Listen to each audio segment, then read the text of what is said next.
Hi guys, welcome to Winning Easy. My name's Wade. We're back doing a video this week. Last couple of weeks we've put our kids online, just had a bit of a break. But spring's just around the corner. It's a cracking day's racing at Caulfield this Saturday, and from here on in it just gets better every week, all the way up through to the famous 4-day carnival at Flemington. We had preview Caulfield. As I said, the feature of the day is the Group 2 Peter Lawrence Stakes, formerly known as the JJ Liston Stakes. Time of the race, won by some many great horses over the years, and Saturday's field is a really good Group 2 race, and plenty of Group 1 winners in there, some kicking off their campaigns, got a lot bigger goals for the spring ahead, but as we know, they're all got to start somewhere, so we'll get into that soon, but we'll just talk about some things that's been going on, or some things that are coming up exciting. First of all, we've had a lot of good horses trialling. In Sydney this Saturday, we see Capless, the Golden Slipper winner, back. It's great to see. He's only got a small field in the Stand Domenico. He was scratched last week from the missile due to the heavy 10. I think it was the right option to do. And Peter and Paul Snowden ended up winning with the race winner, Tycoon Tara, formerly trained by Simon Wild. First up for the Snowdens, ended up winning, betting Rebel Dane. We've also had Winks. Had a trial in the week, and now it's just had confirmation this afternoon that during her spell she had a little bit of a bone chip removed from a near fall front fetlock. Nothing major, but obviously, there's always worry when you got to get those things removed. And but going by all reports, the procedure was a success, and she's had shown no side effects from it, and she's had 2 trials, and she'll be running next Saturday first up in the Warwick Stakes at Randwick. Really shame it's at Randwick. It should be at Warwick Farm, hence the reason why it's called the Warwick Stakes. It'd be good to see actually some feature race at Warwick Farm. It'd be great to see Winks out at Warwick Farm running, giving them the people out in Western Sydney the chance to actually see her. Racing in New South Wales, city racing needs to really look at themselves. Canterbury and Warwick Farm just keep getting treated like second class, when really they hold city racing in Sydney together, and it's a shame that they, Warwick Farm just don't get any meetings. Obviously, the Chippy Norton, I don't know how many times in the last few years it has not been at Warwick Farm. It's been at Randwick for one reason or another, and at Canterbury, well, we lost the Canterbury Guineas meeting, which went to the Randwick Guineas. All the feature race, and we now have a feature meeting at Canterbury, which is an utter disgrace. It is the best track in Sydney out of all 4, and not to have a feature meeting on a Saturday is a disgrace. But once again, it's all about certain people in racing getting looked after, and the Western Sydney don't seem to be in their best interest. So that's a real shame. That's my little rant. The other rant is the big news the last 24 hours has been Michelle Payne being taken off Prince of Penzance for its first run in the Menzies Stakes in 2 weeks' time. My personal opinion is I think it's a disgrace. The owners pay the bills, the old saying, and then they get to pick who they want to ride the horse and all that. Yeah. She won a Melbourne Cup for years. I don't care what your personal things are. Let's look at the fact she won a Melbourne Cup for her. She rode this horse in every start bar one. She's done so much work with this horse, and track work in races, getting it back from its injury when it had a year off, doing a lot of work with it. Got the big rewards last year, and I think when you win a Melbourne Cup, it's the favourite horse. I think you're pretty much going to, handshake agreement that you should be able to ride the horse for the rest of his career. To use the excuse that she's not race fit after her fall a few months ago, I think it's a bit of just a poor excuse to say we don't want you on. The race is still 2.5 weeks away. She's been riding track work for a few weeks. He's 1,400 metres. It's not like it's a Melbourne Cup staying 3,200 metre race. It's 1,400 metres. He's a stay resuming. He's going to go at the back, hit the line. Hopefully, it's not going to be a hard ride for her. She doesn't have to have 9 rides on the day. It can be only ride of the day if she wants. If she's buggered after it, so be it. I think it's just a poor excuse. It's a weak excuse, and I think they should be ashamed of themselves. I'm actually, really angry about this. I know that, she went off a bit after her success last year with the interview straight after the Cup and then. You know, maybe she said a few things that maybe she shouldn't, but saying that, you know, she did win them the greatest race of the Melbourne Cup, and her ride that day was sensational. And yeah, I just think it's a shame, and hopefully she does get back on it. But I don't know if you'd want to be back on it after taking such a low blow like that. So yeah, it'll be interesting to see what pans out. But yeah, it's a real shame. You know, man, it's a shame because it puts racing. It gives a bad image for racing again. All the good from that win, and like I said, I was there live to see it, and at that time I said it is one of the best things I've seen on a race course. And first thing I said was that is what racing needs. We need more stories like that. And for the last 12, last 9 to 10 months, every time you see Michelle, she's now famous. People are looking at racing positive. And now people on the outside who aren't interested in racing will look at this and be like, well, people involved in racing are no good. What we always saw was true. You know, how could you take her off? It just doesn't look good for image. Not that owners should have to worry about what people think, but I do think they have a responsibility here, and it's a shame that they've done it. So that's my little whinge for the day. I won't go too much. We'll get straight into the form. We'll be having a lot of heated topics over the spring for sure, and we'll be letting our opinions known. So first race of the day is the 2,000 metre benchmark 84, and I'm tipping one here at good odds. Right down the bottom, a horse called 4x4. Now, if you watched Winning Easy for the last 9 or 10 months, our very first show last year we had a horses to follow segment, which we've done for a few weeks, and we haven't done for a while. We look to bring that back in the spring for sure. This was my first horse I put in the horse to follow, was 4x4. I put him into that category after he ran last, 16th of 16 at Caulfield, got beat 8 lengths. He was 100 to 1, and I put him in a horse to follow. Now, I'm not blowing my own trumpet here, but that day I saw a horse who had a lot of ability, but had no idea about the racing game. Absolute no idea. He was just running with him. He had plenty more to give that day, and I thought if he comes back, goes for a spell and comes back, you'll see a better horse. Well, his first 2 runs back this prep, he won over 1,400 and 1,600, both at nice odds. Froggy knew it rode him, he rode him outstandingly. His next 2 starts, he ran a great 4th at Flemington, and then after a bit of a freshen up, he ran a good solid race last start. I think up to the 2,000 metres, and the key here is that Craig Newitt jumps back on him. He knows his horse really well, and I reckon I've got stick with him and stick with my faith in this horse, that he's a horse that's got a lot more potential, and I think at $26 I'm going to take the chance that he can win this Saturday race. So that's why it's important to follow Winning Easy. You followed this horse and put him in your Blackfoot, you would have had to wait 6 months, but you would have got a good collect on his first 2 runs this prep at nice odds. In a lot weaker races, he was just too good for him, and like I said, that's another reason why to follow Winning Easy. So 9 4x4 to beat 3, 4 and 6 in the first. Now, just capping last week, we had a really good day last week.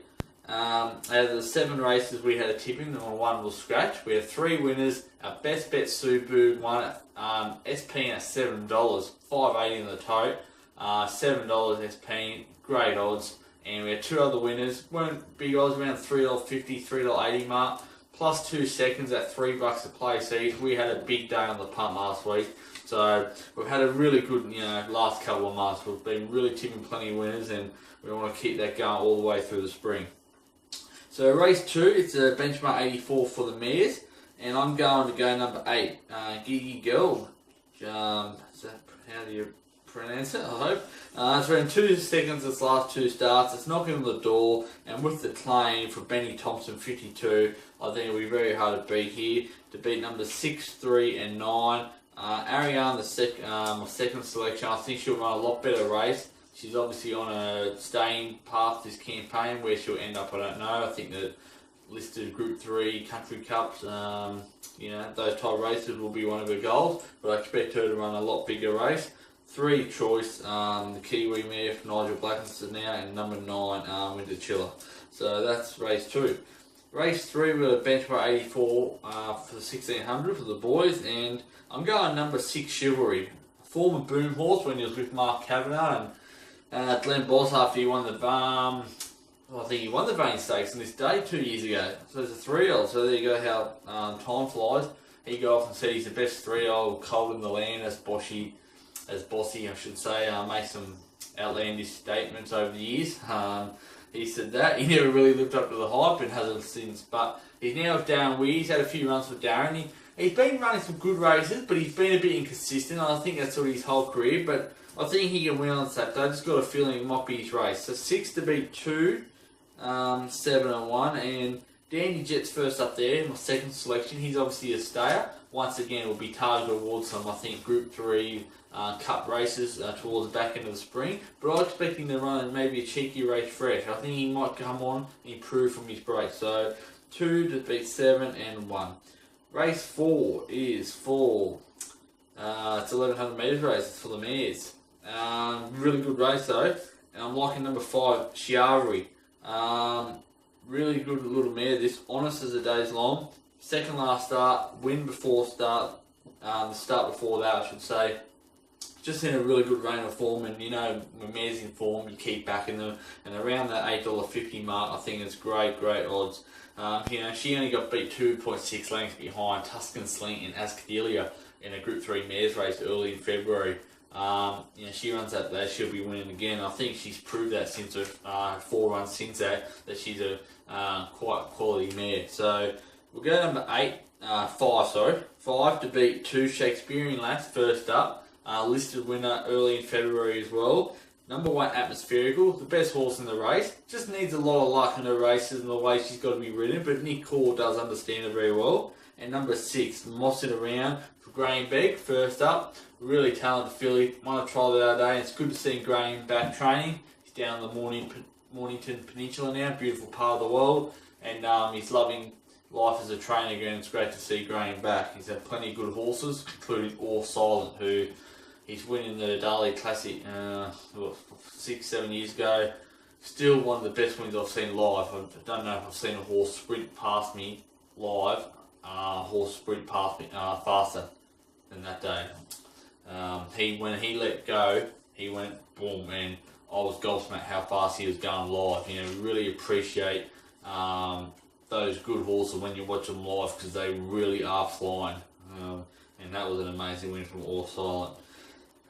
Race 5 is the Vane Stakes for the 3-year-old boys. I'm liking number 7 here, Revolving Door.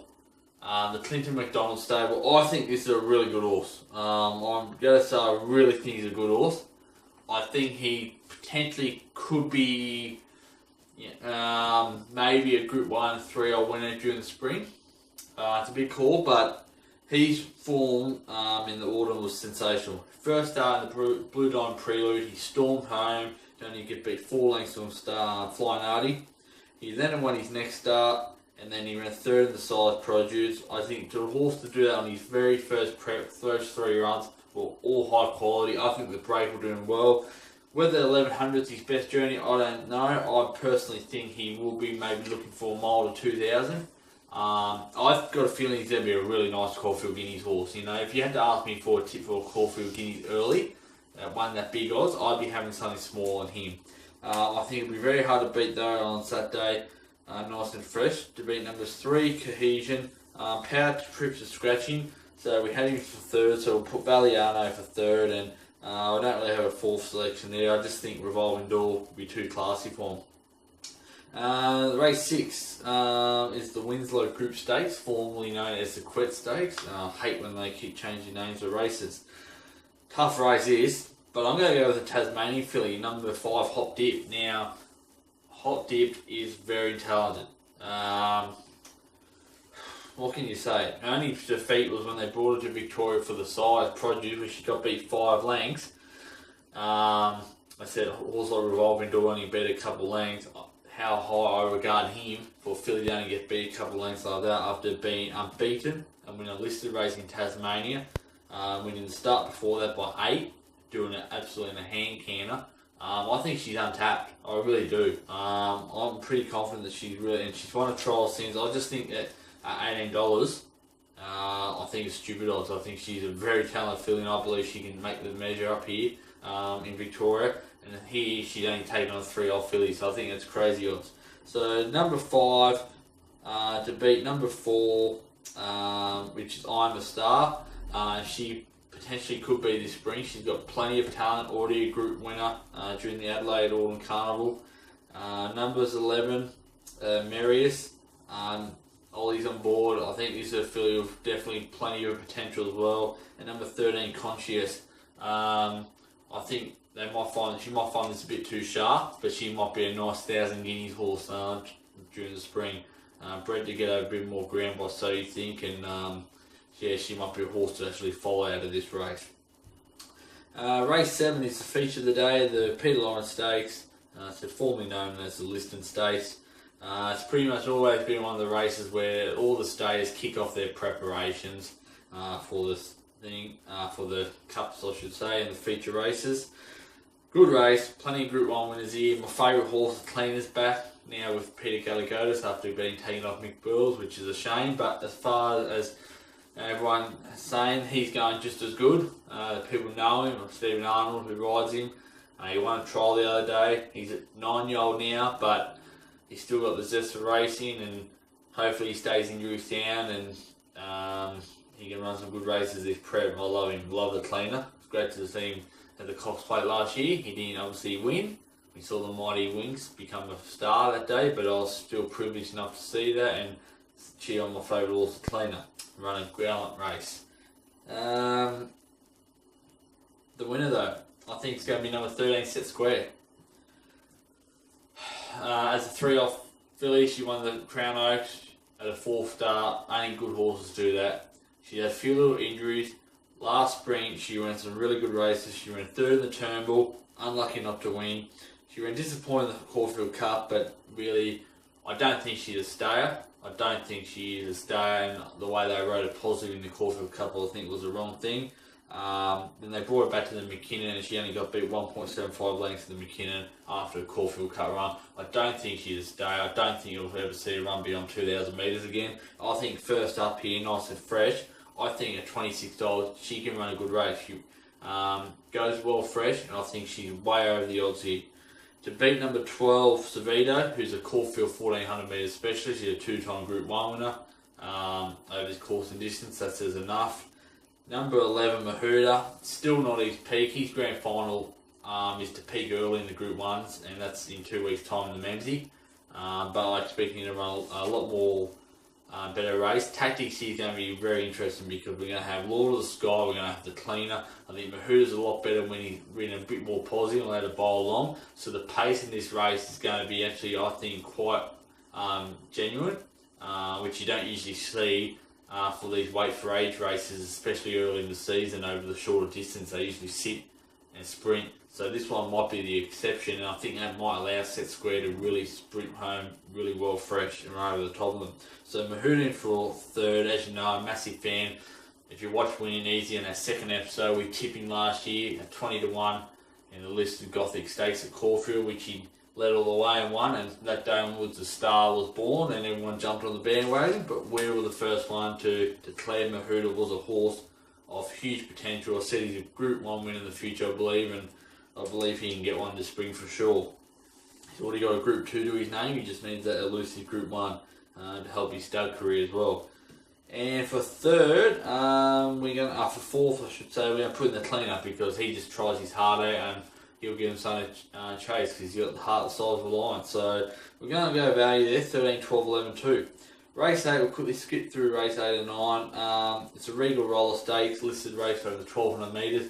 What a great horse, a great 1,400 metre horse, a Caulfield Regal Roller horse, trained by Clinton McDonald. He might emerge with Revolving Door as his next good horse after Saturday's meeting. Good race, I'm going to go number 3, Girl Guide. The difference here from last start is that Barrier 1, she was out the back last start. She just kept getting shuffled back, no luck down the straight. Craigie on Barrier 1, I think she can get the money. There's been good money. She's 11 into 6s already, so that's good confidence there. To beat number 7, Gold Symphony. He won the Bain Stakes last year when trained by Peter Moody. Now with the Snowdens. He had a first up run in Sydney at Canterbury 2 weeks ago, and it was a plain run. I wouldn't sack it, he's better than that, but the thing that I like is that the Snowdens have sent him straight down to Melbourne. So that shows me that he's obviously shown enough on the track to show that he's got good races in his prep. Number 2 for third, Palantino. This could be the horse that makes that big gigantic leap from a 3-year-old to a 4-year-old.